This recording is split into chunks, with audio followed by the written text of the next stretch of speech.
Hello, welcome to Lemon Steers, where we talk anything and everything entertainment. I'm, of course, the Lemon himself, Zeke Lemon, and this is my review for Monday Night Raw of July 8th, 2024. But before we get into that, let's get the house clean out of the way, shall we? I'm to leave a like. Comment below, let me know your thoughts on this week's episode of Raw, and of course, hit that subscribe button as it helps me grow into my YouTube career. I would greatly appreciate it. Now, let's get into the review. So this Raw was loaded. I mean, a lot was happening. A lot of things were moving forward. We are in full throttle to SummerSlam. I want to say 3 weeks. I kind of wish it was a little bit of a longer build. I just think going 3 weeks, it does quite the number on you. And also, 3 weeks, it's just a lot to get going with these types of storylines. So, like for the big four, like Mania, we have the month break. Well, maybe we won't now that the Rumble's in February. But we usually get a good enough break like between the Mania ones, where I feel like it's like 3 to 4 weeks, or 4 to 5 weeks, I should say. The Rumble for sure, because December we usually had off. I'm really curious to see how that goes moving forward. But anyway, even though we only got 3 weeks to go, we still got quite a lot of bit done. I am very curious to see how this card goes and how many matches, because I highly doubt we will do the 5.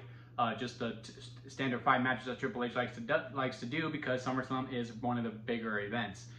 So we'll kick off with the main event scene, and of course the main event scene is CM Punk and Drew McIntyre, and Punk is getting close to cleared if he's not already. It is pretty much, they made it pretty obvious that we will be doing Drew McIntyre versus CM Punk in some way, in somewhat of a capacity at SummerSlam. I still think it's possible Seth Rollins gets pushed in there, especially after the segment that kicked off Raw with Punk coming out. And he talks about what really became the theme throughout all 3 hours of Raw, that he's talking about actions have consequences. And in his way, that he was saying that he was the consequence, and he was making sure that, as long as there's breath in his lungs, Drew McIntyre will never win the title. You made your plans very clear, which is why I went to Money in the Bank, which is why I went to Glasgow. Blah, blah, blah. You get the picture. And then as he was like, Adam, come on out here, because I want you to revoke his suspension, because I want to fight him. And then, of course, Seth Rollins' music hits, and then Seth Rollins comes out, and they have their talk, where Seth's like, all right, so I just asked you to do the one thing that I asked you not to do, and you got into my business. Why would you cost me the title? Because now I cannot cost Damien. Or I can fight for the world title as long as Damien is champion. Turned out that was a big fat lie, but we'll get to that in a little bit. And Punk's like, look, I'm sorry, but he's talking about my dog and my wife, and he's wearing the bracelet. How would you feel if someone wore Rue's bracelet? He goes, yeah, it doesn't really work well. And just every time CM Punk and Seth Rollins are in the ring together, it's just magic. Like, it's truly just magic, and it's just riveting TV. You hear both sides, and you understand both points of view. It's just one of those feuds where once we get to it, where you just pick a side and you just go on for the ride, because they have now had 2 TV segments, well, technically 3 if you count all the Drew stuff on the build to WrestleMania, and it's just been gold every time. It's just been home run after home run after home run, and this was no different. This was one of the best openings to Raw that I've seen in maybe since Chicago on the road to WrestleMania. And then we also had one of the best endings ever, but again, we'll get to that in a little bit. But yeah, later on the show, Damien and Seth bump into each other, and clearly the plan is that Damien and Rhea are going to go face, while the rest of the Judgment Day will stay heel. It's probably time for that too, to break them up and let Damien fly on his own and Rhea fly on her own. Because when they break up, or when he dismisses Judgment Day, because Seth Rollins like, can we talk alone? And he goes, yeah, sure. They go away, and he says, look, it's the good old saying, it's better to be lucky than good, and you were really lucky on Saturday, but you were also really good. And, you kept your word, so I'm going to keep mine. And Damien said, yeah, I did keep mine, but you know what? That whole thing that we built up for Money in the Bank to sell our match, forget about it. When I'm done with Gunther, you can scrap, okay? And then they shake on it. I was just like, okay, whatever. Like, those 3 weeks or 2 weeks that I got invested with that stipulation, thinking about the consequences of the finish of Money in the Bank and how it's going to proceed just meant nothing. I just had all that booking in my power, so all that booking in my head gone because, again, what's the point? A little bit of a missed opportunity there, but I get it. You need to keep Seth in the world title picture, especially if he can't get to Punk right now, if they do just Drew and Punk on one-on-one. So I get it. And, we'll see what happens on SummerSlam. I really don't know how you go about this because every fiber of my being says Gunther needs to win the title. And then he goes on a long mega run, and then Damien finally turns face and faces Finn Balor, with Finn Balor costing him the belt in some way, shape, or form. Or you do the finish that my friend says, that he says Damien loses by a squash because he is on his own, and then he does need the Judgment Day, and the Judgment Day say, you're no longer the man. We don't need you anymore. And they kick him out. Basically like a thumbs up, thumbs down type thing. And then Damien does have to learn to be on his own, which I think will be a fun face run that he does. But we will see as we go on this road to SummerSlam. But also, I just think Damien has been doing a great job as world champion. Yes, there was the mess up at Money in the Bank, but your whole reign's not going to be defined by a mistake. Yeah, I think his matches have been great. I think his promo skills have gotten tremendously better. I just think once they keep on the lane that they are obviously wanting to go on, which is Damien is face, I think his mic skills are just going to exceed him more, because now it's not about blurring the line, if you will, because he acts heel in some ways, but then he acts face in some other ways. It's just really confusing with Damien. And once the lane is clear of where he's going to go, which is good, he will see the light. I think it's just gonna progress him even more. So yeah, I think that's really it for the main event scene. So now we're head to the mid card and talk about the Intercontinental title, where Sami Zayn coming out. He gives out the basic spiel that we've heard multiple times at this point, but he does it so well. So like, I'm not even mad about it, but like how he's the ultimate underdog, and every time he gets knocked down, he gets back up again, which honestly just needs to become his theme song at this point with how many times he talks about it. But he also did it with a little bit of a twist. He's like, I'm tired of this talk. I was like, okay, yeah, you do this kind of talk a lot. And he's talking about like, just to let me toot my own horn here. I have banger matches. I beat Gunther. I've done this. I've done that. I'm not the underdog. I am the dog. And I was just like, you know what, Sammy, you are. You do got that dog in them. But then speaking of dogs, Braun Breaker comes out, because he did talk about Braun Breaker a lot, and you know the wrestling rules. He comes out and he just stares at him like he's the damn Terminator. And then he talks about, look, I just want to look the man in the eye who beat me. And not many people have beat me. Hell, no one's beaten me back there on the main roster since I got called up. You're the only one. So I just want to look you in the eye. And then he goes on about, it's going to be hard for him to get back into the title picture. And then, he kills him. Like, he spears him so hard his shoes came off. And I was like, this man, he just bounced back so easily. And I don't know how we do about this, because then Ilya came in, and then Braun and Ilya had a match. And it was a really solid match, but it was one of those matches where you just know it was just too good to finish cleanly. And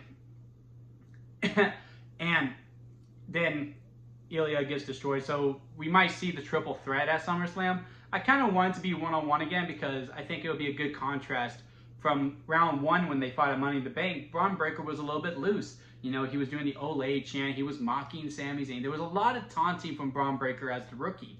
Now that he knows he's vulnerable, if you will, he is that rabid dog. He is the shark in the water, and he smells blood. Well, he just stays focused, and he beats Sami convincingly, which, kind of deflects, do you really have two squashes on SummerSlam?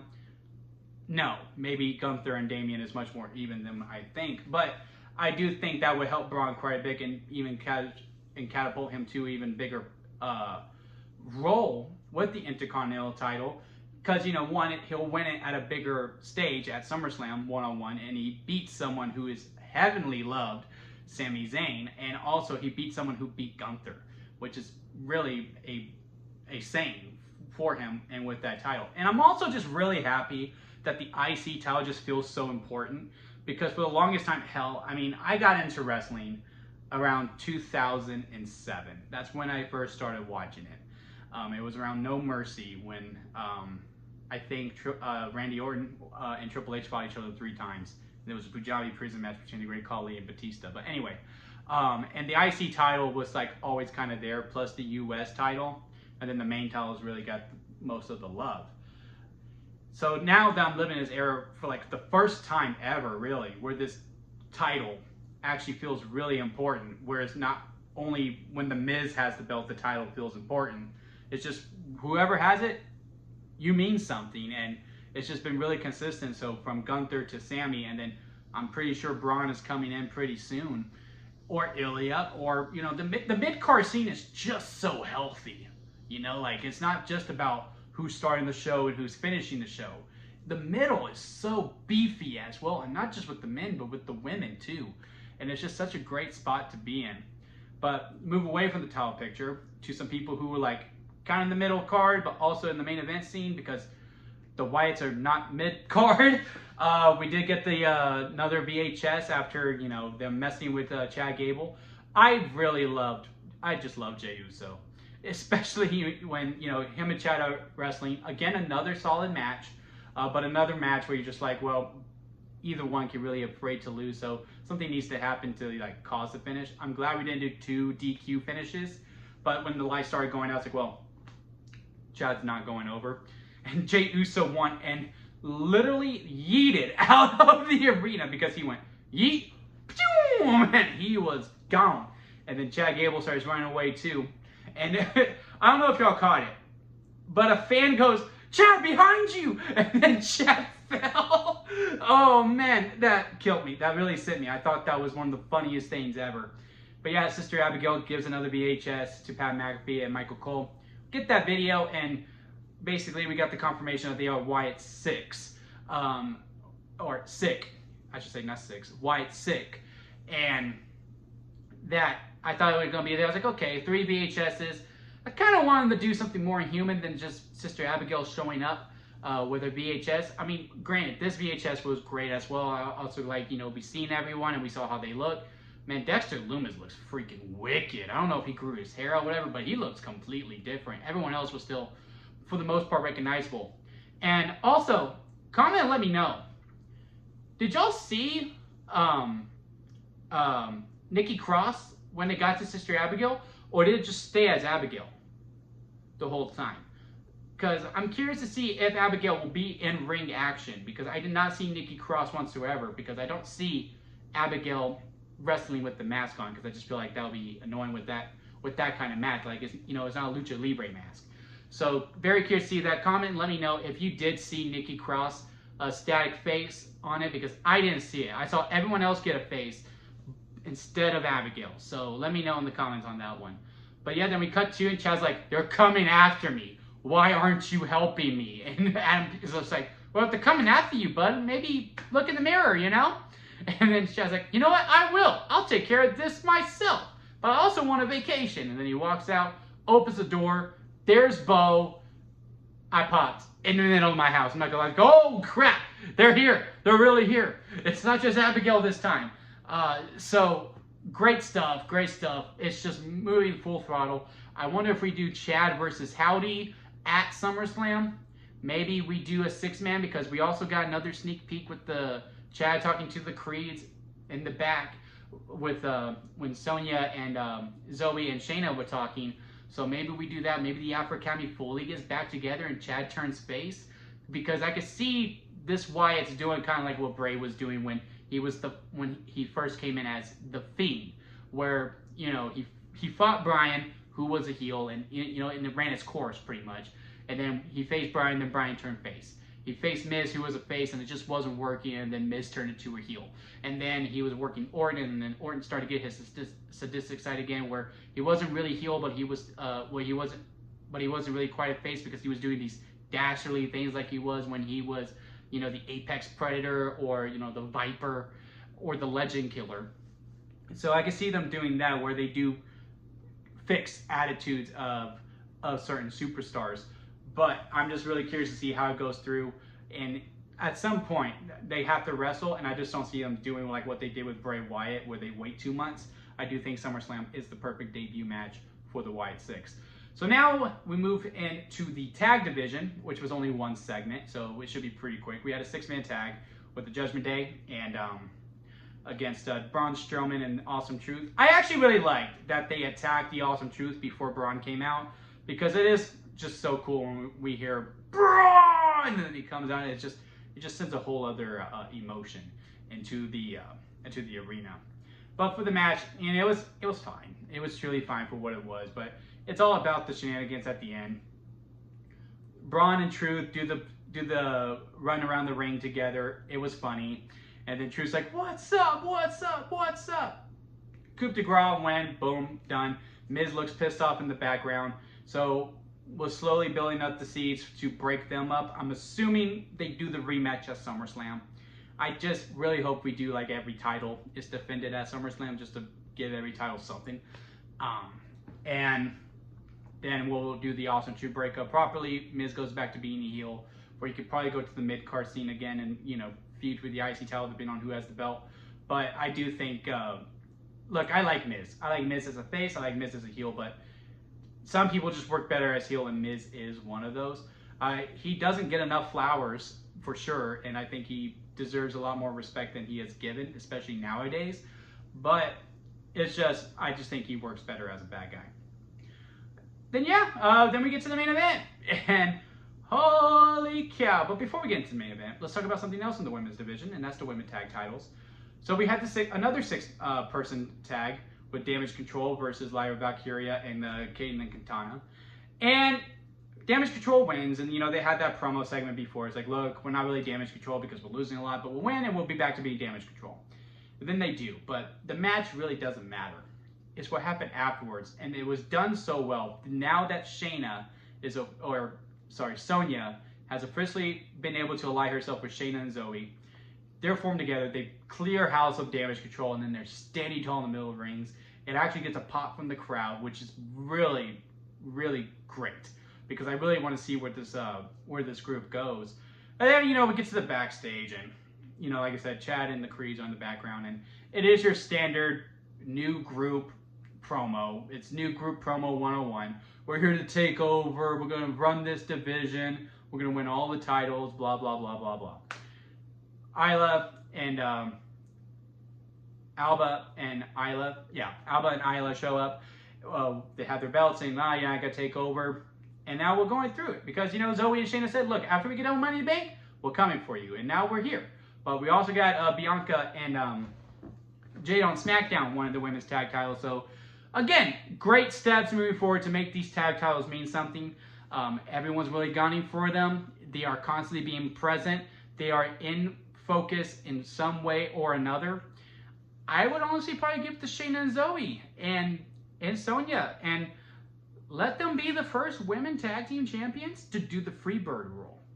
And like, you don't know which combination you're gonna get, because those are three badass women, and when you don't know which two to prepare for, oh, I just think there's a lot of stories that we could tell with that. And also, I think those three together can match up with Jade and Bianca, and I think we could have a fun series of matches when it comes to that, especially if we do the Freebird rule. Well, we don't know which two are going to be fighting. But the real juice is the main event. If you stayed this long, thank you. I appreciate it. But yeah, mixed tag, which I don't know when the last time a mixed tag main event at Monday Night Raw. Liv and Dom versus Ray and Zelina. Love the whole build up to it. You know, we know they made it very clear what was going to happen at the end. It being the main event was a giveaway enough, because Rhea returning is main event worthy. But just everything that was going about it, Liv and Dom in the backstage helping them stretch, so funny, especially with JD and Finn turning the corner like cartoon characters. Damien on the phone going, hey, where you at? And letting them know, hey, I'm not going to tell Dom, but there's a surprise waiting for y'all. And it was just done so perfectly, because, you know, there was a couple more innuendos in the match as well, like, you know, Dom his face falling in a regional area of Liv that some people go to when it is fun time, let's just say that. And look, Dom's whole character arc is to finally beat Ray in some way, shape, or form. He doesn't care how he does it, he just needs the win. I would like for that kind of win to be at a pay-per-view, but hey, it works perfectly for the storyline. The fight on the top rope, Ray and Dom, they're both legal. Liv comes in, pushes him off, and it was basically like a low blow to Ray, and Ray falls. And also there was another good spot too where Liv would take the fall for Dom in some way. I was like, man, maybe she does actually like him and not just using him. But the video that was posted online makes it pretty clear that no, she doesn't really like him. She just wants to mess with Rhea, and mission accomplished, right? Ray falls to the canvas. Dom hits the frog splash. 1, 2, 3. He's won. He finally beat his dad. In a fit of passion, he hugs Liv, and then Liv runs into his arms, and they fall, and they're making eye contact in a position, again, that's really only known with Fun Time. I was like, there's a lot of people here. We're about to have Edge and Lita too, to the max. And then This Is My Brutality hits, and this crowd erupted. I'm talking, this is one of the loudest ovations that I have heard in quite some time, and Rhea absolutely deserves it. She comes out, Liv is scared out of her mind, runs out, darts it, leaves Dominic completely alone. And yes, there was the video afterwards where she turned around and she's smiling and she's like, you did it. I finally got her. She's staring at Dom. Dom's like, I'm sorry. Tries to give a hug, and she's like, nope. And then walks away, and I'm just like, get me to Monday. Oh man, it was such great work. So obviously we do Liv versus Rhea at SummerSlam. And I would add more to it. I would like, I'll have Rhea go, Dom, to prove that you are loyal to me, you're going to be the special guest referee, and you better make sure that I win. Now, that's still heelish, but it's going to work with Rhea because she's the one who's been getting hurt, right? So it makes complete sense. Liv can win that way. Dom sides with Liv because Liv was the one that helped him beat his dad. And then, of course, the Judgment Day follows suit because without Liv, they are not the tag team champions. If Damien is to lose at SummerSlam, he's no longer the champion. Damien, you have no more control over us. You've been treating us like a dick. We're going to kick you out. And now you got it. Rhea and Damien are faces, and they are facing their former group who are now just a whole other animal. Especially with them getting the wins too. They need the wins. Like, I'm glad that they won the 6-man tag. So yeah, great episode of Raw. A lot of things moved forward. Wasn't filler at all. It was very, very needed. Just ready for next week. Can't wait to see how SmackDown responds to that because, man, that was a lot of good stuff in that 3 hours. What did y'all think of it? Comment below and let me know. Leave a like if you did enjoy this. If you watched all the way through, I truly, truly appreciate that. Need to get the watch time up. Hit that subscribe button as it does help me grow into my YouTube career. And don't forget to squeeze the days, guys, because life is way too short to not live it to your full potential. So squeeze every opportunity that you can. And until next time, I'll see you here at Lemon Studios.